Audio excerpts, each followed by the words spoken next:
Bonjour. Qu'est-ce que la vocation? En réalité, on le voit dans l'Évangile, il y a deux sortes de vocations. Il y a d'abord la vocation universelle. Dieu appelle tous les hommes à la sainteté. Et ça, c'est un appel qui se fait par la grâce sanctifiante. Elle peut toucher des gens mariés, des gens célibataires.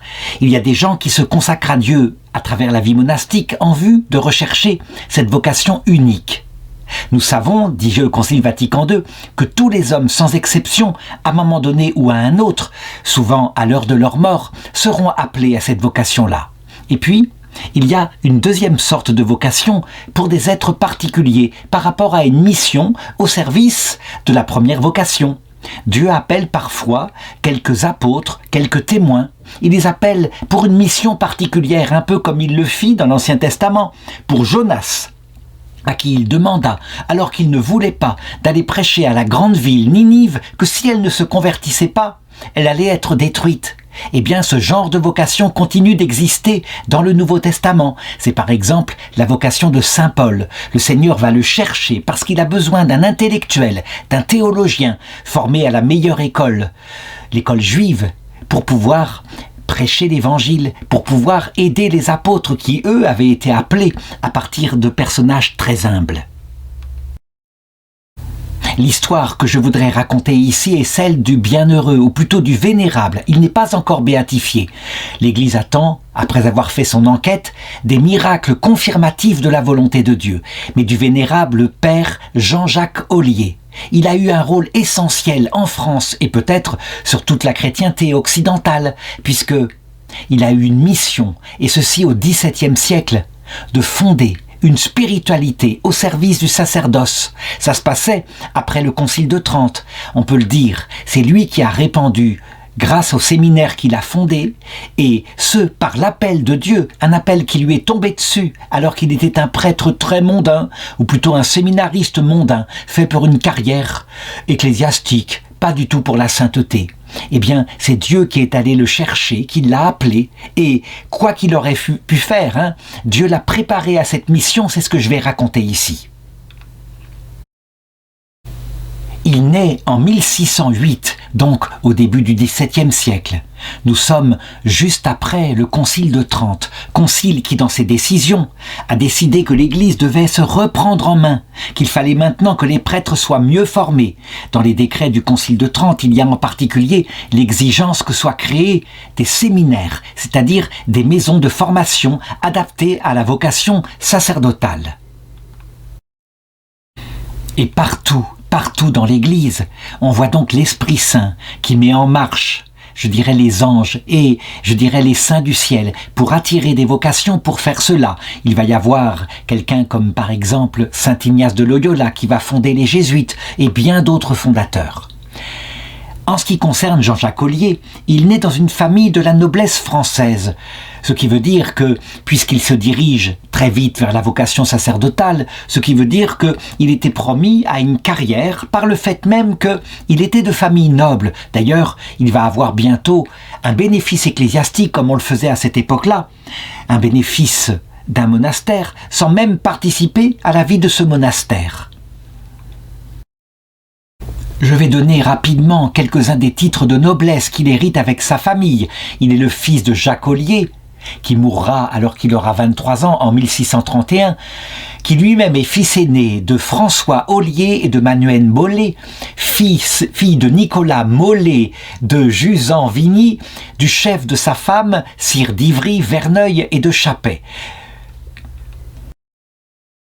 Son père, donc, Jacques Ollier de Verneuil, est conseiller au Parlement de Paris et il devient administrateur de justice à Lyon, ce qui entraîne l'installation de toute la famille dans la ville de Lyon à partir de l'âge de 9 ans, quand il a 9 ans, en 1617. Ses parents, qui donc ont de belles situations, sont du côté du Manche dans cet ancien régime, décident de lui donner les meilleures études qu'il y a à cette époque-là et donc ils le mettent dans un collège de jésuites.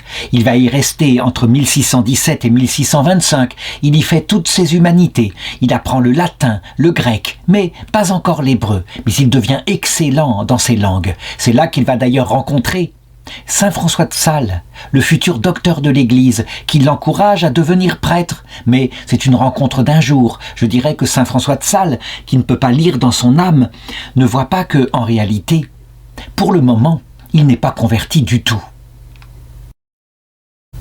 Pour bien prouver à quel point la voie où il était parti était une voie de mondanité, eh bien, alors qu'il étudie la philosophie au collège d'Harcourt, toujours avec l'argent de son père, et la théologie scolastique et la patristique en Sorbonne, donc dans un cursus universitaire où on forme des intellectuels qui savent parfaitement distinguer, utiliser la méthode historique, eh bien, parallèlement, on le voit il prêche déjà, il est simple étudiant, il n'est pas du tout prêtre, mais il prêche en fonction du bénéfice ecclésiastique que son père lui avait procuré. Et on le voit qui adopte un style pompeux, comme c'est à la mode à cette époque-là, en faisant tournoyer des mots. Il est une sorte de pré-abbé, un abbé de cour, ce qu'il deviendra par la suite. Et d'ailleurs, il fréquente la société élégante.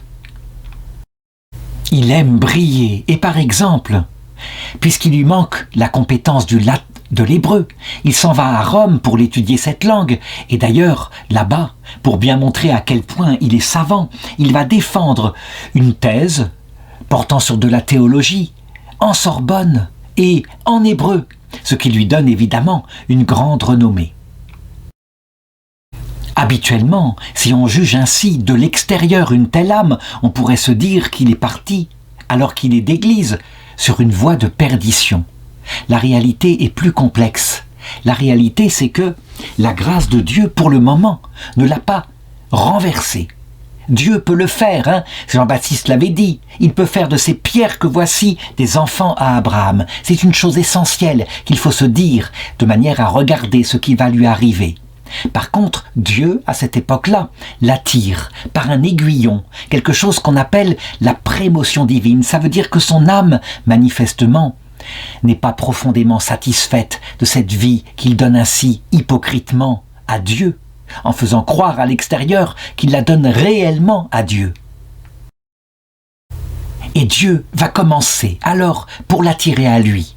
Il commence en 1629 par une rencontre, une femme dans la rue qui s'appelle Marie Rousseau, qui est dotée manifestement de quelques dons prophétiques, ose lui parler en face, en le regardant dans les yeux, et lui dit « Vous n'êtes que vanité, vous n'aimez que les plaisirs du monde, et vous osez vous tourner au service de l'Église. »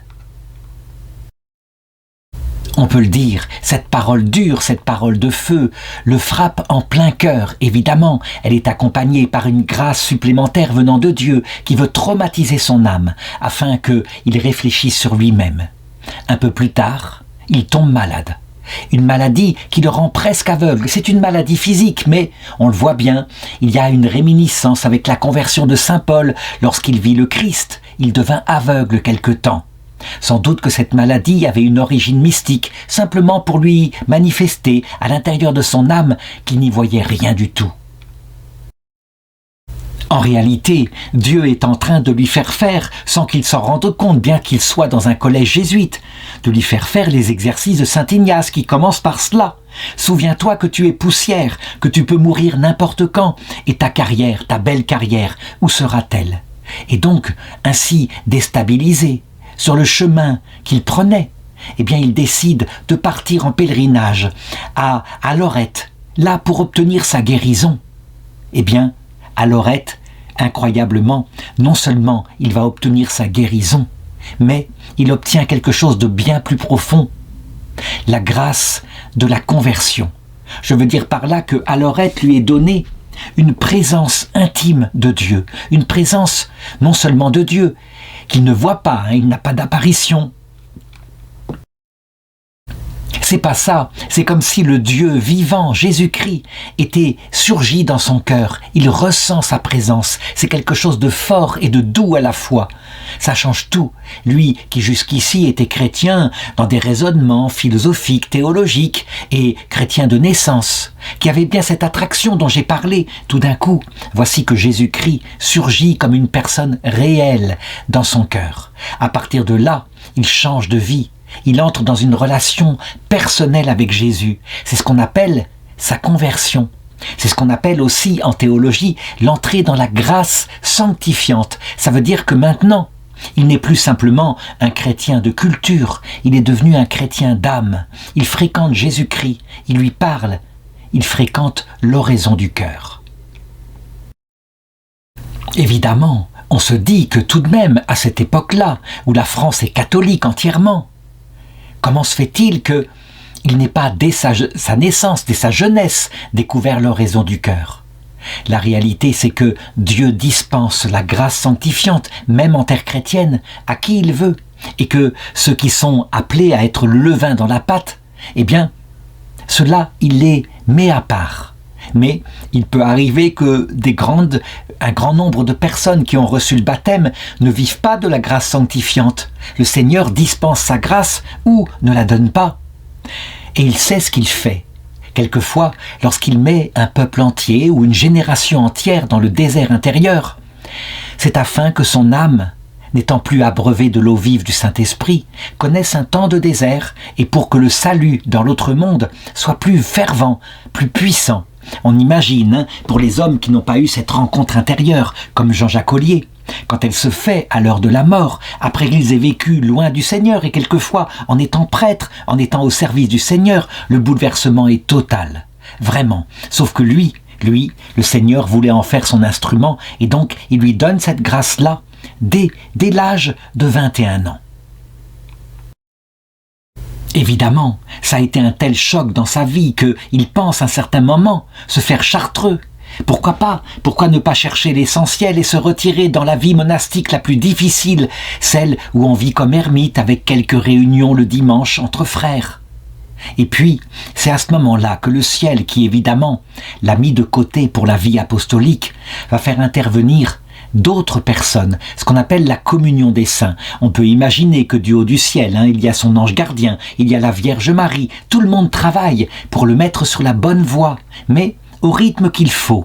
En 1631, il a 23 ans, et voici que une femme qui sera béatifiée plus tard, la bienheureuse Agnès de Langeac, qui s'appelle à l'époque Mère Agnès de Jésus, qui est dans un couvent, elle a une vision très nette. C'est la Vierge Marie qui lui parle et qui lui dit « Priez pour l'abbé de Pébrac ». L'abbé de Pébrac, elle n'a aucune idée de ce qui ça peut être, elle ne sait pas, et donc, elle obéit, sans savoir, dans la nuit, et elle se met à prier pour cet abbé de Pébrac. L'abbaye de Pébrac, en réalité, qui est-ce qui en est le commanditaire? Ça veut dire qui en reçoit un bénéfice sans y être jamais allé. C'est Jean-Jacques Ollier, tout simplement, lui qui n'est pas encore prêtre.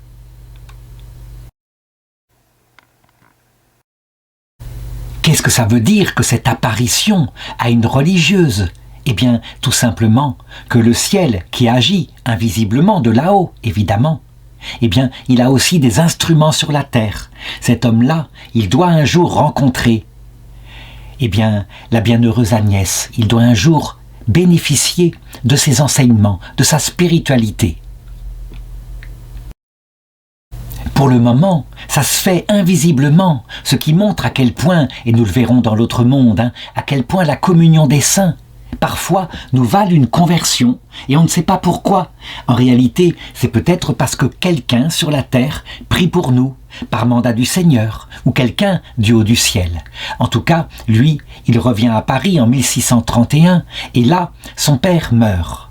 Alors, évidemment, sa famille le pousse à accepter une nomination dans une aumônerie qui permettrait d'être ouvert à l'entrée à la cour du roi de France et à toutes sortes d'honneurs.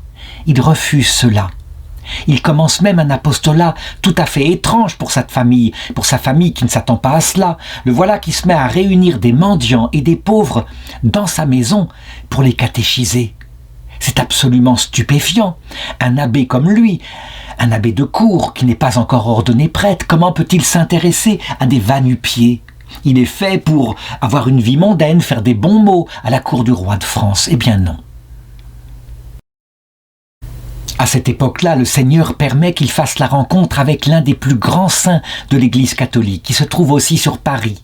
Il s'agit de Saint Vincent de Paul, celui qui va inventer toutes les œuvres sociales. C'est comme ça qu'il est aimé. Mais ce dont on oublie, c'est qu'il a créé aussi eu toute une formation spirituelle. C'était un mystique que Saint Vincent de Paul. C'est un saint authentique. C'est pas seulement un fondateur d'œuvres sociales, d'orphelinat.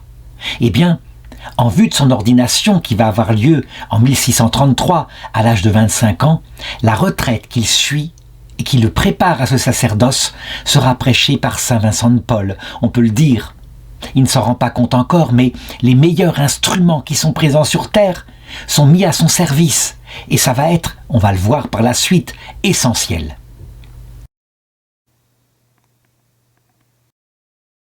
Je l'ai dit, il n'est plus le même, et donc maintenant qu'il est ordonné prêtre, alors il cherche le meilleur apostolat.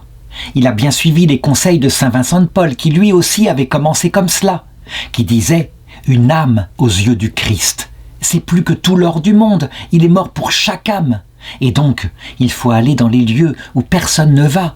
Il faut aller prêcher des missions populaires. Saint Vincent de Paul, d'ailleurs, créera une sorte de congrégation religieuse, pas seulement pour s'occuper des malades, on connaît les sœurs de la charité, mais aussi pour s'occuper de prêcher le Christ, de donner aux gens ce qu'il y a de plus précieux, la présence de Jésus-Christ. Et lui donc, ne sachant pas encore à quoi Dieu l'appelle, il part dans les campagnes, il va du côté de Pébrac, l'abbaye auvergnate dont il trouve les bénéfices comme abbé. Il va essayer d'abord dans cette abbaye de réformer la vie que mènent les moines. On ne l'écoute pas. Qu'est-ce que c'est que ce blanc-bec, jeune ordonné prêtre qui vient leur faire la leçon ?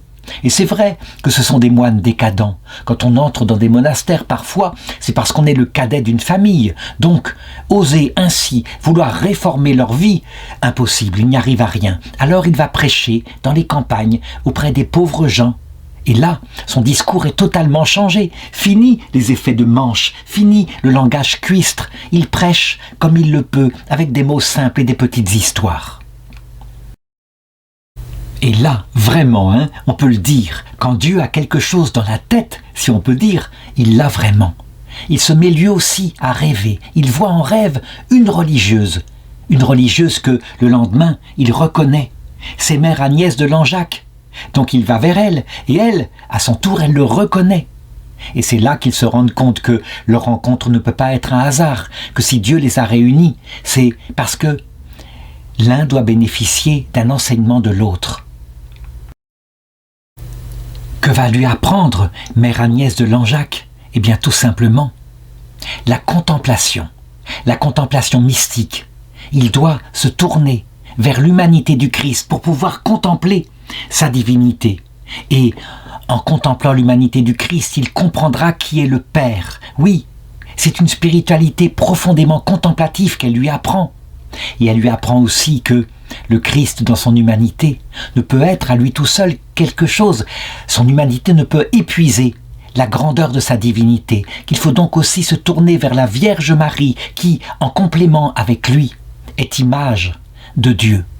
Que les deux ensemble lui permettront de comprendre au mieux la Trinité. Il suit donc ses conseils, et donc on peut le dire, à cette époque-là, avec la vie d'oraison qu'il pratique, il entre de plus en plus dans la vie contemplative.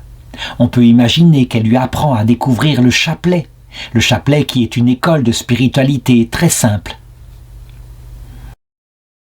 Mais je parlerai tout à l'heure de sa spiritualité, quand elle sera complète. Disons que pour le moment, et par touche, elle commence à s'approfondir. D'ailleurs, le Seigneur va permettre une deuxième rencontre, outre cette sainte-là, cette sœur spirituelle qui lui apporte toute sa féminité.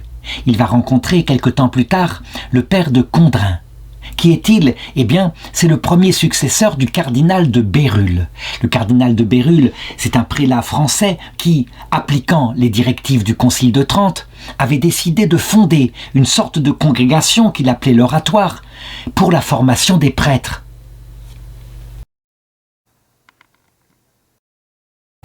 Pierre de Bérulle, avec une forte spiritualité, une vie contemplative intense, avait été créé cardinal par l'Église catholique, avait fondé la Société de l'Oratoire de Jésus et de Marie, et lui avait communiqué, je dirais, toute la spiritualité qu'il avait dans le cœur.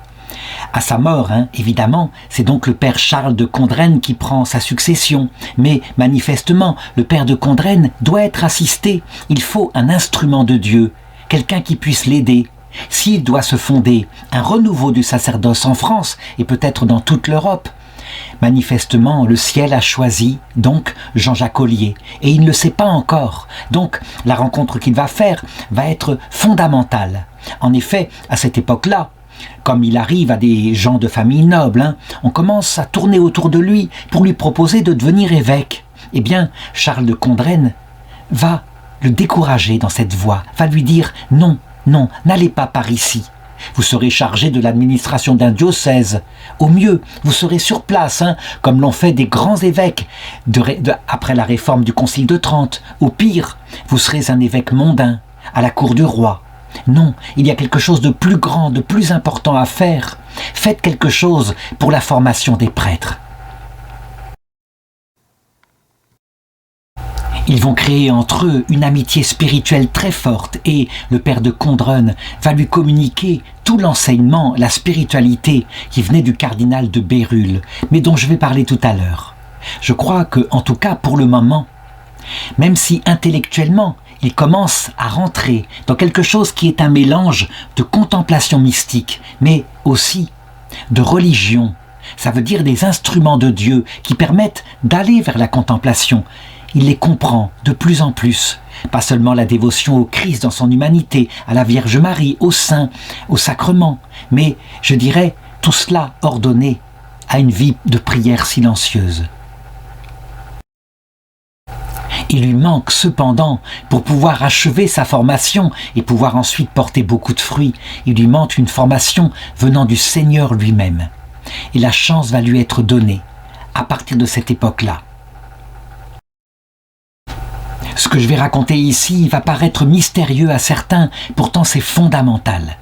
Ceux qui ont eu la chance de connaître cette nuit intérieure, dans leur jeunesse, le savent. Sans elle, on croit qu'on a le monde devant soi, que tout dépend de ses brillants talents. Quand on connaît l'épreuve que lui va connaître, alors après, on sait que l'œuvre, c'est l'œuvre de Dieu. On devient un instrument. On n'a plus aucune attention sur soi-même. En effet, à partir de 1639 jusqu'à 1641, tout d'un coup, mystérieusement, et c'est une épreuve qui ne peut pas s'expliquer si ce n'est par l'action de Dieu, une fois de plus, il s'enfonce dans ce qu'on va appeler sa phase de dépression. Dépression nerveuse. Moi, je ne crois pas du tout. Je crois que c'était vraiment ce qu'on appelle, au sens mystique, ce qu'avait développé saint Jean de la Croix au XVIe siècle en Espagne, ce qu'on appelle une nuit de l'esprit. La dépression, c'est quand, par exemple, on n'a pas assez dormi, qu'on a manqué de sommeil et que la vie telle qu'elle est vécue ainsi n'a pas de sens, donc on va mal. Effectivement, c'est une nuit qui provoque une vraie découverte de sa misère. La nuit de l'esprit, elle a une cause bien différente. C'est quand le Seigneur se cache à notre âme. Je l'avais dit, il avait découvert la présence du Seigneur lors de sa conversion. Eh bien, à partir de cette époque, le Seigneur se retire totalement à son âme. Non seulement il ne le ressent plus, mais ça, c'est rien. Mais il ne le comprend plus. C'est comme si sa vie entière n'avait plus de sens, ou peut-être qu'il allait se diriger vers l'enfer, ou que le Seigneur l'avait renié. Bref, des tas d'épreuves intérieures dans son intelligence. Voilà pourquoi on appelle cette nuit la nuit de l'esprit. On repère qu'on vit cette nuit de l'esprit quand on pense éventuellement à la mort. Oui, on connaît un véritable désespoir, c'est plus que la tristesse, c'est quelque chose de plus fort. Et donc, il y pense vraiment. Il touche le fond du gouffre. Mais cette épreuve qui venait du ciel, qui devait servir en fait à façonner son âme, pour qu'ensuite, il soit entièrement donné à l'apostolat, qu'il n'y trouve plus aucune vanité. Cette épreuve, venant du Seigneur, va s'arrêter comme elle avait commencé 2 ans après. D'abord, il se passe la mort de son père spirituel, le père Charles de Condren, brutalement.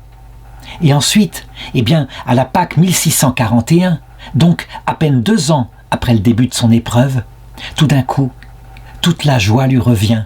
La présence du Seigneur se manifeste de nouveau à son cœur. Il n'est plus le même. On pourrait comparer le père Jean-Jacques Ollier, avant cette épreuve, au Christ quand il prêchait sur la terre, qu'il parlait du message de Jésus-Christ qu'il avait bien compris. Après sa nuit de l'esprit, il ressemble au Christ après sa passion. lorsqu'il était sur la croix, qu'il criait dans les larmes « Mon Dieu, pourquoi m'as-tu abandonné ?» Le Christ qui est Dieu, ça veut dire que dans son humanité sainte, il a voulu connaître la nuit, cette forme de nuit. Et comment a-t-il fait? Obligatoirement, je pense, qu'il a dû renoncer à la vision béatifique, puisque le Christ n'est pas une personne humaine, il est la personne de Dieu qui a pris une nature humaine. Mais sa nature humaine, qui est une vraie nature humaine complète, a voulu connaître cette épreuve. Et donc, le Christ a choisi de le plonger à l'intérieur pour qu'il sorte un homme nouveau. Oui, maintenant, il est prêt.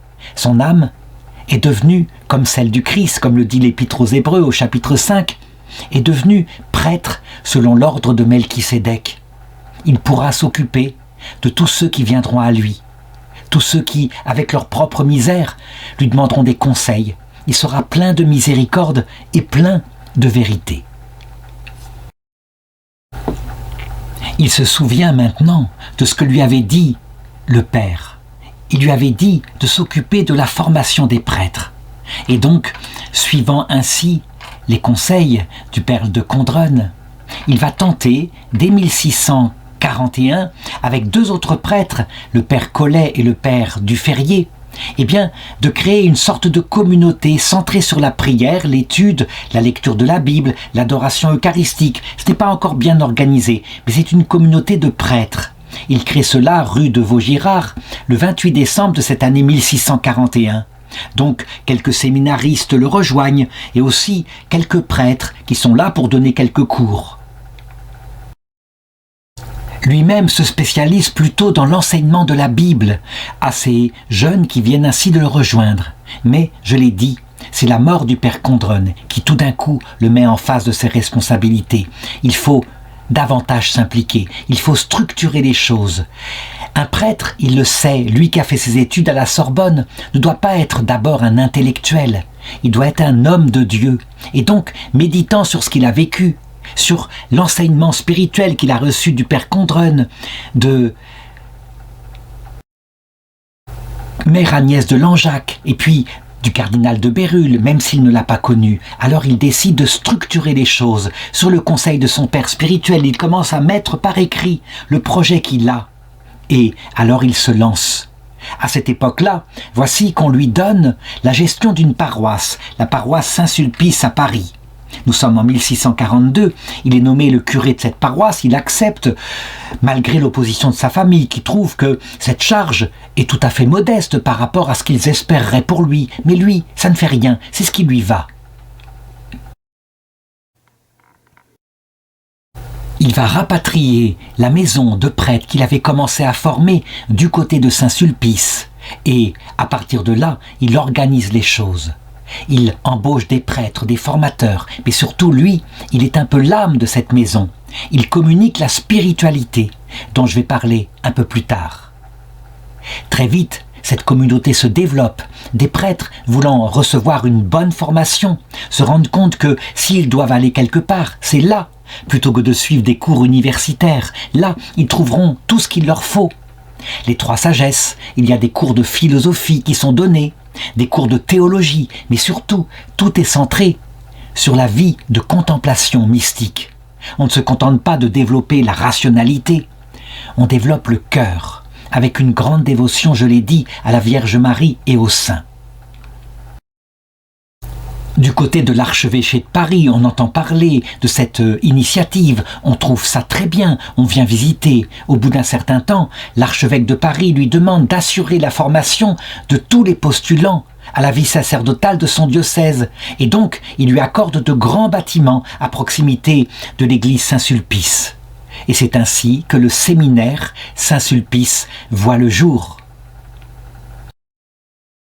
Ce qui se passe là, visiblement, à Paris, en même temps, doit être suivi par ce qui se passe dans son cœur. À cette époque-là, sa vie spirituelle s'intensifie et il décide de prononcer trois vœux qui ne sont pas le vœu de pauvreté, chasteté, obéissance des moines. Non, trois vœux qui, je crois, résument bien la spiritualité qu'il va communiquer au séminaire Saint-Sulpice. Le premier vœu, c'est un vœu de servitude absolue à Jésus. Il se rappelle que le père Condren, quand il était au fond de la dépression, lui avait dit de faire une entière confiance à Jésus. Eh bien lui, c'est ce qu'il fait. Il faut reconnaître, être esclave de Jésus, lui faire entièrement confiance. Cette spiritualité sera reprise par la suite par des grands spirituels comme Saint Louis-Marie Grignon de Montfort, l'apôtre de l'ouest de la France, sauf que lui, il l'appliquera à la Vierge Marie. C'est lui qui inventera l'esclavage à la Vierge Marie, pas un esclavage de dépendance, un esclavage d'amour, dans une confiance absolue.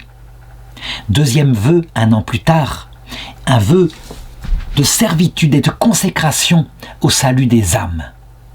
C'est vrai, le Seigneur, s'il est mort sur la croix, c'était pour conduire les âmes au salut éternel. Donc, il n'y a rien de plus beau, si on veut faire plaisir à Jésus, que de se consacrer aux âmes. Et puis, troisième vœu, qui va marquer la spiritualité sacerdotale qu'il va communiquer à ses prêtres, le vœu d'amour de Jésus présent dans l'Eucharistie.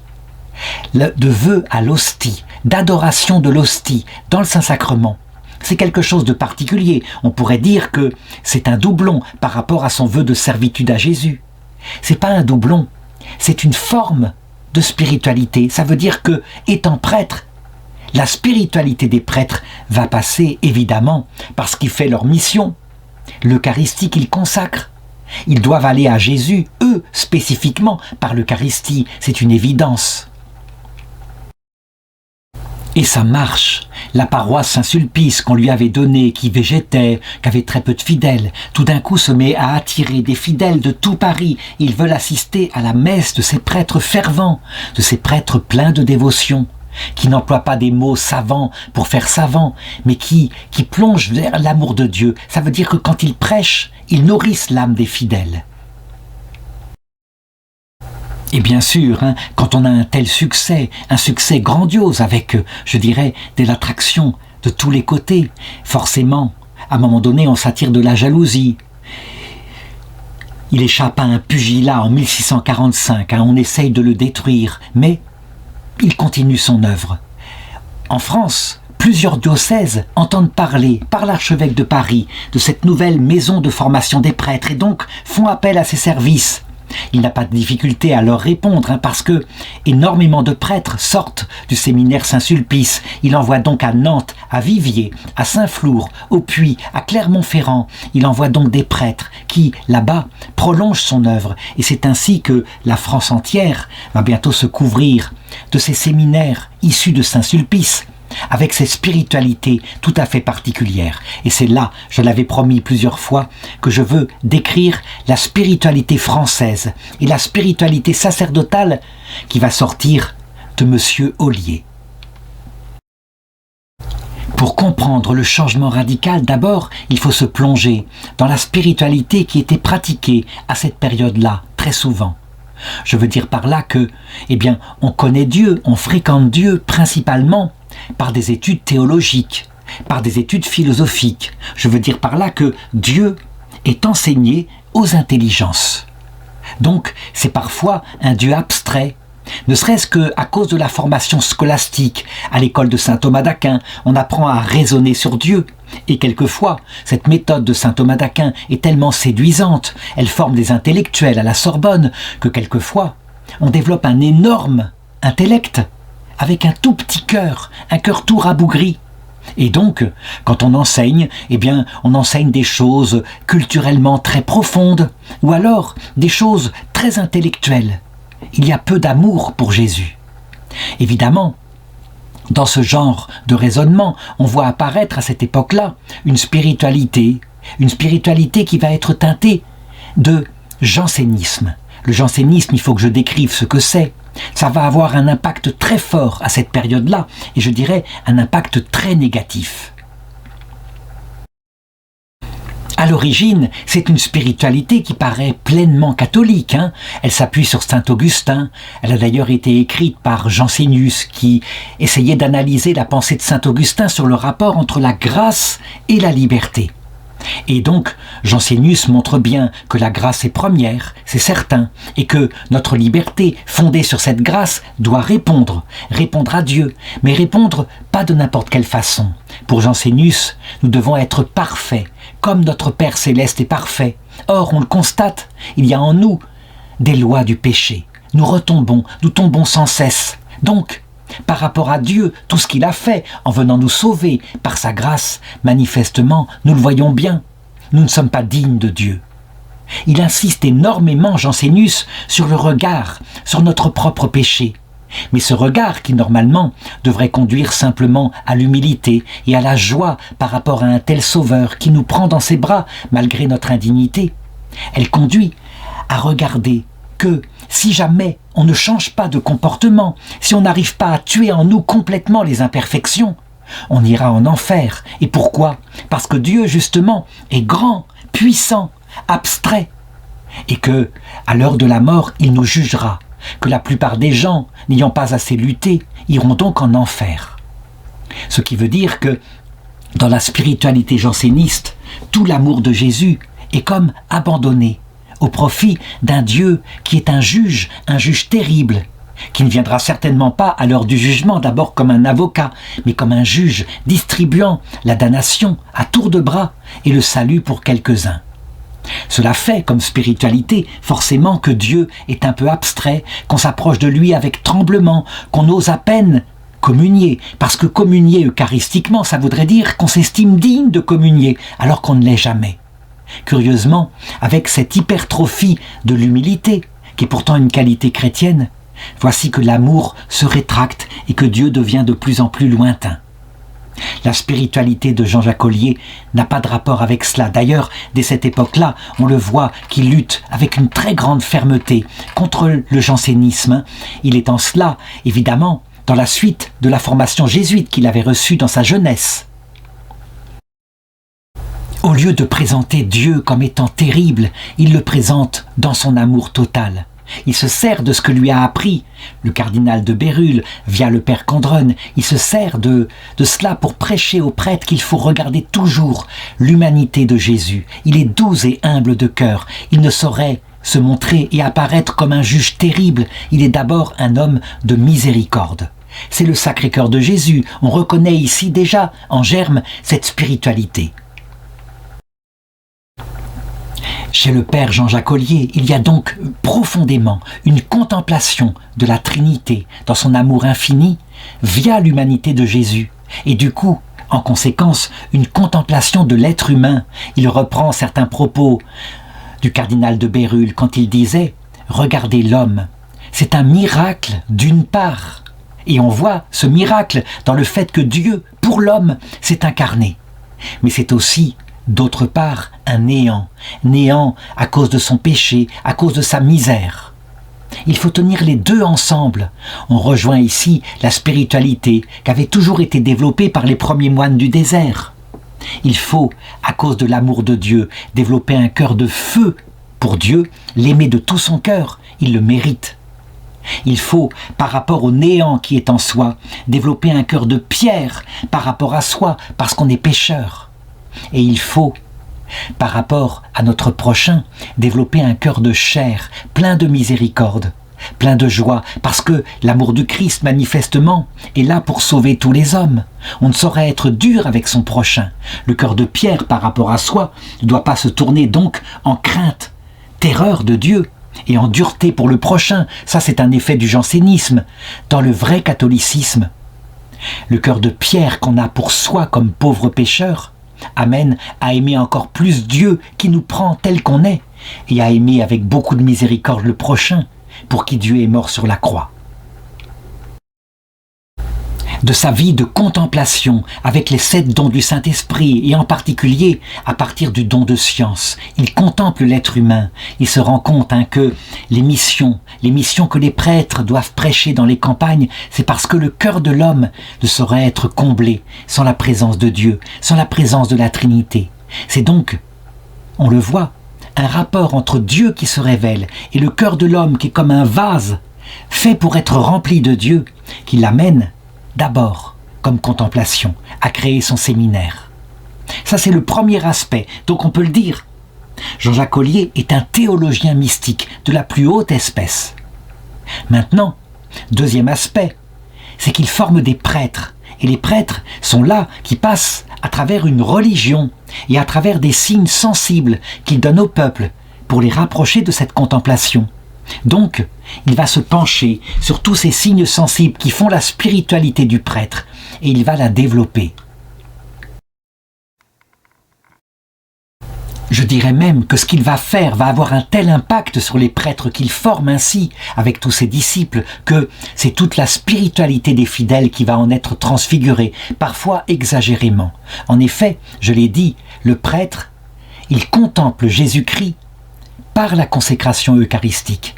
Et il contemple Jésus-Christ par le fait que son métier de prêtre est de donner les sacrements. Donc, la spiritualité particulière du prêtre est dans l'adoration de la présence sacramentelle de Jésus dans l'Eucharistie. Il développe donc une spiritualité sacerdotale. Si on la compare avec la spiritualité de Sainte Thérèse d'Avila, docteur de l'Église, elle, n'étant pas prêtre, elle va développer la spiritualité qui va faire d'elle un docteur de l'Église, à savoir la contemplation de Jésus-Christ, dans sa personne telle qu'il est, dans son éternité. Une contemplation avec l'Esprit Saint qui vient dans le cœur. Lui, étant prêtre, aboutit à la même chose, mais en passant par le moyen de l'Eucharistie, puisque dans l'Eucharistie, Jésus est réellement présent. Quand on voit par exemple des prêtres actuellement, et même le pape Jean-Paul II qui disent « l'Eucharistie est le cœur de la vie chrétienne. Sans l'Eucharistie, il n'y a pas de vie chrétienne. » Je répondrai plus précisément, il n'y a pas de vie chrétienne sacramentelle. Mais Sainte Thérèse d'Avila dirait « bien sûr que sans l'Eucharistie, la vie chrétienne peut demeurer par l'oraison du cœur. » On le voit d'ailleurs en Union soviétique, quand les prêtres ont été tués par Staline durant toute l'épreuve du communisme. Il n'y avait plus de messe nulle part, mais les gens priaient. Ils avaient leur chapelet pour prier la Vierge Marie, ils adoraient Jésus. Jamais ils n'ont perdu la foi. Et les grands-mères en particulier ont fait renaître l'Église orthodoxe dès que le communisme est tombé. La spiritualité sacerdotale passe donc par les sacrements et parfois, lorsqu'elle est trop développée, lorsque les prêtres qui l'ont reçue ne l'ont pas bien comprise, ils ont tendance à dire que si quelqu'un ne va pas à la messe ou n'y va pas assez, alors il est en état de péché mortel, il n'a pas de vie spirituelle, ce qui est très faux. Quelqu'un qui ne prie plus, qui ne parle plus jamais à Jésus, qui ne parle plus dans son cœur au ciel, peut parfois oublier complètement le ciel et entrer dans une vie qui n'est plus la vie spirituelle et la mort intérieure. Certains peut-être en m'entendant pourront penser que je relativise l'Eucharistie. Non, je ne la relativise pas. Et je pourrais, pour reprendre une grande tradition, celle de Saint Jean Chrysostome, prendre la comparaison qu'il avait donnée. Il disait, regardez, le couple dans le mariage. Est-ce que le fondement de la vie du couple, c'est l'union sexuelle des époux? Oui, quelque part pour les jeunes époux, c'est par là qu'ils manifestent leur amour mutuel et c'est source de vie. Mais ce don des corps mutuels n'aurait aucune valeur s'ils ne s'aimaient pas réellement, réciproquement. La source de leur spiritualité, c'est leur amour mutuel. Et s'il n'y avait plus d'amour mutuel, leur don des corps deviendrait le fait de détruire leur propre couple. Comme disait saint Paul par rapport à l'Eucharistie, si vous ne discernez plus le corps du Christ, vous mangez votre propre condamnation. Ce qui veut dire que c'est pareil pour la vie chrétienne. L'Eucharistie est le centre de la vie chrétienne, sacramentelle. Mais elle n'a de valeur que si notre cœur est donné à l'amour de Dieu et à l'amour du prochain avant. Alors la communion prend son sens, elle augmentera l'amour de Dieu et du prochain. Voilà comment la spiritualité sacerdotale que va communiquer Jean-Jacques Anlier doit être mise à sa juste valeur. Et surtout, elle ne doit pas être, je dirais, exaltée. Elle doit toujours être mise au service de la spiritualité des grands docteurs de l'Église, Sainte Thérèse d'Avila, Saint Jean de la Croix, Sainte Thérèse de l'Enfant Jésus, Saint Grégoire de Nice, qui ont développé la contemplation. Donc on a beaucoup parfois pu reprocher à Jean-Jacques Ollier en se demandant, est-il d'abord un contemplatif ou est-il d'abord un homme de religion? Je dirais les deux, il n'y a pas d'opposition, mais la religion qu'il donne à ses prêtres est au service de la contemplation, c'est évident. À cette époque-là, évidemment, comme il développe ses séminaires, il écrit beaucoup. Il va écrire un catéchisme chrétien et aussi, il centre son enseignement sur la formation des prêtres, traiter des saints ordres, l'ordre sacerdotal, l'ordre épiscopal, l'ordre diaconal, l'esprit des cérémonies de la messe pour que les prêtres puissent en vivre de l'intérieur. Mais il ne se contente pas, évidemment, de cet aspect sacramentel qui est l'ordre de la religion. On le voit qui enseigne aussi le but de tout cela, comme par exemple quand il écrit « L'âme cristal, les attributs divins en nous ». Et alors aussi ce livre qui s'appelle « De la création du monde à la vie divine ». En tout cas, pour ceux qui ont une certaine piété et qui habitent en France, ils reconnaissent certainement la spiritualité française.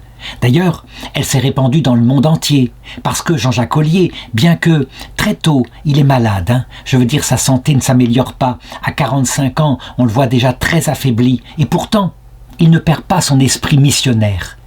Mission en France, il les a faites dès sa jeunesse, mais mission à l'étranger. Or, la France, elle a un territoire particulier qu'elle est en train d'essayer de coloniser. C'est la Nouvelle-France, qu'on appelle maintenant le Canada. Et donc, avec Jérôme le Royer de la Dauversière, il envoie ainsi sa société dans la ville de Montréal afin de créer, pour le Québec, un séminaire selon la spiritualité de Saint-Sulpice. Voilà. Il a achevé sa mission, on peut le dire. Il a fait ce que le Seigneur lui demandait. Il a répandu la spiritualité française et créé tout ce qui va suivre, tout ce que d'autres pourront prendre le flambeau et développer à leur tour, les séminaires dans le monde entier. En 1657, il a 49 ans. Il est frappé d'une attaque cérébrale. Il décède dès le 2 avril. Il est très jeune.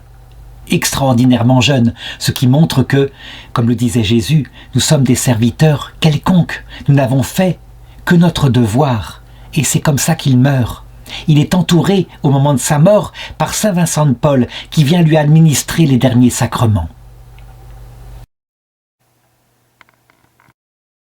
Jusqu'au bout de sa vie, parce que son attaque cérébrale ne va pas l'emporter tout de suite, jusqu'au bout, gardant malgré sa paralysie, gardant une certaine lucidité, on le voit, qui organise tout ce qui va par la suite donner des fruits.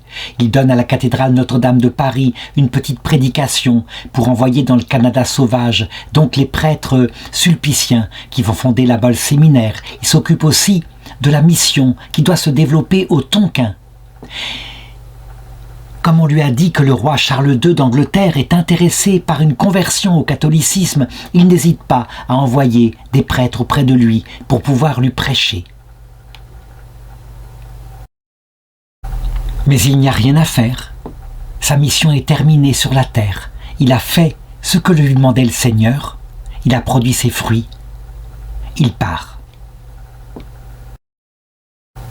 L'enquête de l'Église par rapport à son éventuelle canonisation aboutira à une conclusion positive, d'où il est déclaré vénérable. Mais, je dirais, comme le droit canonique le demande, puisque on ne peut pas voir, quand on est membre d'une enquête de l'Église, on ne peut pas voir ce qu'il y a réellement à l'intérieur de l'âme d'une personne, eh bien, on attend que Dieu confirme qu'il doit être mis comme modèle sur les autels. Et les Canadiens l'aimeraient beaucoup, tant ils ont là-bas, auprès d'eux, eh bien une plaque commémorative de ce qu'il a fait comme bien pour eux. On attend donc ce miracle pour qu'il soit d'abord béatifié, donc donné comme modèle dans l'ordre de Saint-Sulpice, et puis peut-être un jour canonisé.